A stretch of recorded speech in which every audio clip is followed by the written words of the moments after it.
One man cannot destroy our progress. One man can't stop our clean energy revolution. And one man can't go back in time. Only I can do that. President Trump says he's pulling out of the Paris Climate Agreement. My message to you, Mr. President, is that as a public servant, and especially as a president, your first and most important responsibility is to protect the people. 200,000 people die every year in the US from air pollution. And half of our rivers and streams are too polluted for our health. We can't sit back and just do nothing while people are getting sick and dying, especially when you know there's another way. Mr. President, I know that it can be easier and more comfortable to look backwards. And to many people, the past we know is less scary than the future that we don't know.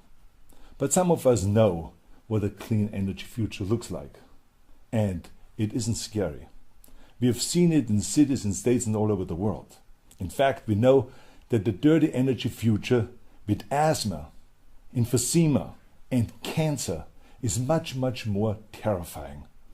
So please, Mr. President, choose the future.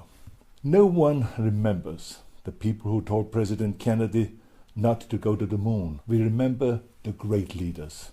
The great leaders that don't walk backwards into the past, but great leaders that charge forward towards the future.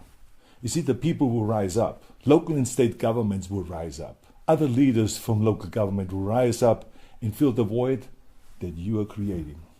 Like all the great movements in human history, our clean future starts with a grassroots movement in our communities, our cities, and our states. 70% of our dirty emissions can be controlled at the state and local level.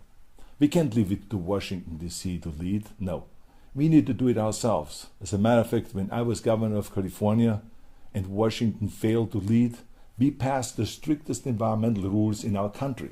And our economy is now booming. Today we are number one in protecting our environment, and we are number one in economic growth. We have the cleanest air and water, and we also have more manufacturing jobs than any other state. We added more jobs last year than the second and the third states combined. Protecting the environment will not destroy our economy. The bottom line is great environmental policies do the opposite. They pump up the economy. Share this video if you think it's time to start a grassroots revolution to save our planet.